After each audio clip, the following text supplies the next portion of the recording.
What's going on, everybody, and welcome back to another episode of the Classic Chronicles. I hope everybody enjoyed yesterday's vlog where I reviewed Ring of Honor, Supercard of Honor. If you haven't checked that out, please do. But for right now, we're gonna keep the wrestling gravy train going because there was a lot more wrestling over the weekend than just Ring of Honor. And we're gonna talk some NXT. We're gonna talk about Stand and Deliver, which took place on Saturday afternoon. Uh, Before WrestleMania at the Crypto.com Arena. I still call it the Staples Center. I don't care.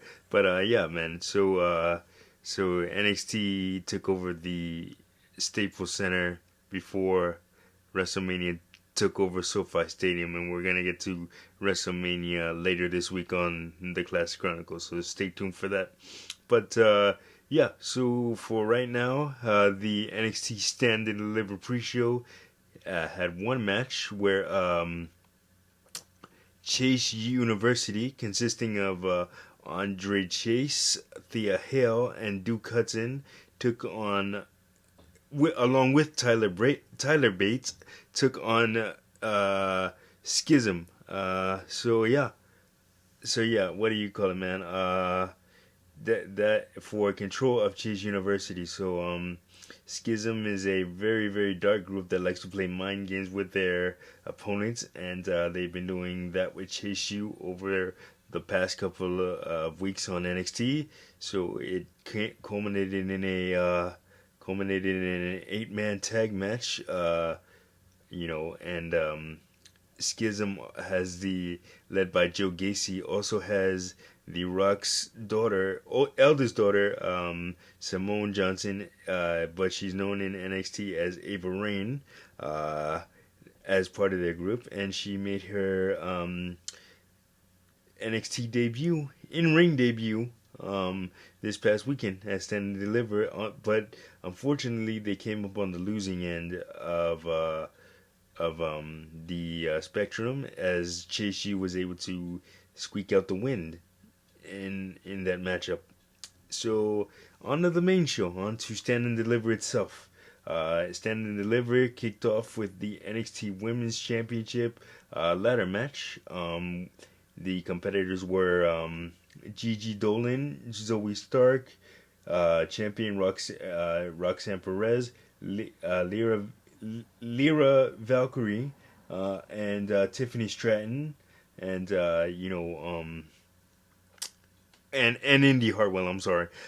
So Indy Hartwell outlasted those other four women to become the new NXT Women's Champion. Good for her, man. She's been in NXT such a long time, and it's finally good to see her get some singles gold around her waist. She is a former NXT Tag Team Champion with main roster women now, Candice LeRae, as part of the Way, back in the day in NXT. So yeah, next up you have the NXT Tag Team match. It was a triple threat match with Gallus, who consisted of Wolfgang and Mark Joe Coffey, and again going up against the family, Tony D'Angelo and Shannon Stacks Lorenzo, and the Creed brothers. And Gallus was able to come out on the winning end of that and retain their tag team championship when Mark Coffey returned from injury. He had been out with injury for a while, so now he's back and now part of Gallus, like he was. Next up was the Fatal 5-Way match for the North American Championship, which is the equivalent of the Intercontinental Championship on the main roster in WWE. And what was unique about this match is the fact that the champion, Wes Lee, got to hand select his other four opponents. So he chose Dragon Lee, the debuting Dragon Lee from New Japan and Ring of Honor fame and all that good stuff. He chose Dragon Lee, Ilya Dragunov, he is a former NXT UK champion. JD McDonough, formerly known as Jordan Devlin, and Axiom, formerly known as A Kid.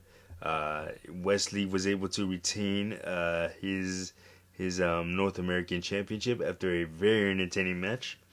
So good for Wesley. A big fan of Wesley.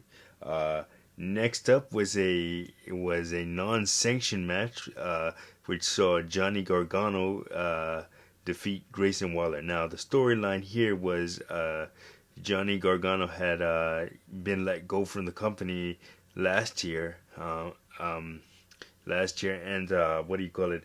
And Shawn Michaels said he had a surprise opponent for Grayson Waller at Stand and Deliver because Grayson Waller had been antagonizing Shawn Michaels in hopes of talking him into a comeback match, which didn't happen. Instead, the returning Johnny Gargano took Shawn Michaels' place and was chosen by Shawn Michaels, I should say, to be Grayson Waller's opponent for the pay-per-view. And those two went to war, man.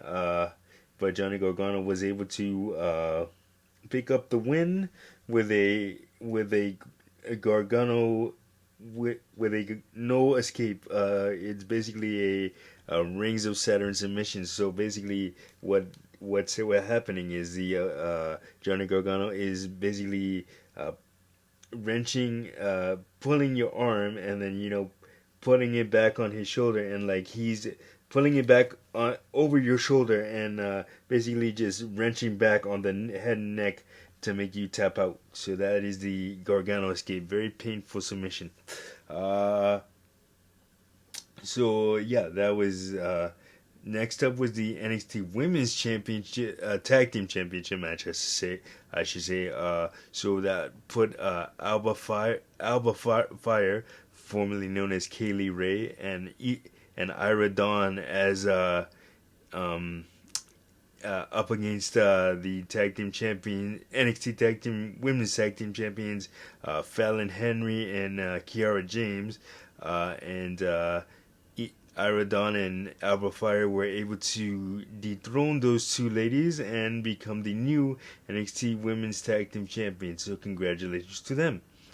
And man, next up was the main event, the coup de grace of NXT Stand and Deliver, which was the NXT Championship match, which pitted Braun Breaker against Carmelo Hayes. And Carmelo Hayes did a very, very special Laker-inspired entrance, and he wore Lakers-inspired tights too. So he's a very big basketball fan. I know that personally. And what do you call it? These two did not disappoint, and Carmelo Hayes was able to dethrone Braun Breaker with the Nothing But Net, which is a top rope leg drop maneuver, and as Carmelo likes to say, Melo don't miss, and he certainly did not miss there, and he was able to become the new NXT champion, I should say. Jesus Christ. So that NXT Stand and Deliver was a solid show and was a great lead-in to WrestleMania Night 1, and like I said, we will get to that later this week on the vlog when I cover WrestleMania. I'm going to cover both nights in one vlog, so get ready for that. That is going to do it for this episode of the Classic Chronicles. Like, subscribe, share. Don't forget to hit that notification button, and I will see you guys on the next one. Peace.